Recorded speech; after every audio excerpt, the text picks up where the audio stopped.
గురుగారు, సింహరాశి వారికి ఈ వారం ఎలా ఉండబోతోంది? సింహరాశి వారికి 2 గ్రహాలు యోగిస్తున్నాయి తల్లి. ఏకాదశంలో కుజుడు, ద్వితీయంలో శుక్రుడు. సకాలంలో పనులు మొదలు పెట్టడం ద్వారా మంచి ఫలితాలుంటాయి. మీ కృషిని అనుసరించి ఫలితాలుంటాయి కాబట్టి మంచి ప్రయత్నం చేయండి. ఎక్కడా బద్దకించవద్దు, పనుల మధ్యలో ఆపవద్దు. 2 గ్రహాలు యోగిస్తున్నప్పుడు మానవ ప్రయత్నం, బుద్ధి బలం విశేషంగా ఉండాలి.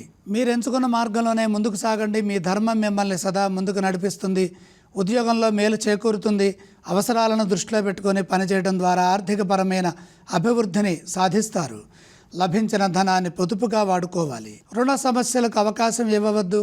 ముఖ్య కార్యాల్లో ఏకాగ్రత ఆలోచించి మంచి నిర్ణయాలు తీసుకుంటే విజయం వెంటనే లభిస్తుంది.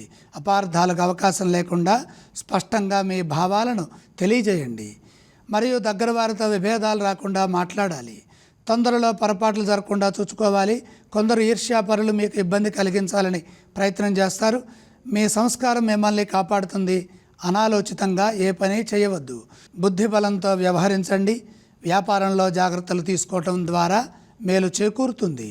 సింహరాశి వారు ఏ స్తోత్రాన్ని పఠించాలి? సింహరాశి వారు సూర్య ధ్యానం చేయటం చాలా ఉత్తమం. సింహరాశి వారు ఏ ఆలయాన్ని సందర్శిస్తే మంచిదంటారు? జన్మ సూర్యయోగం ఉన్నది. సూర్యప్రీతిగా అర్ఘ్యమివ్వండి. సూర్యుణ్ణి దర్శించండి. ఈ రాశి వారు ఏవి దానం చేయాలంటారు? గోధుమలు దానం చేయండి.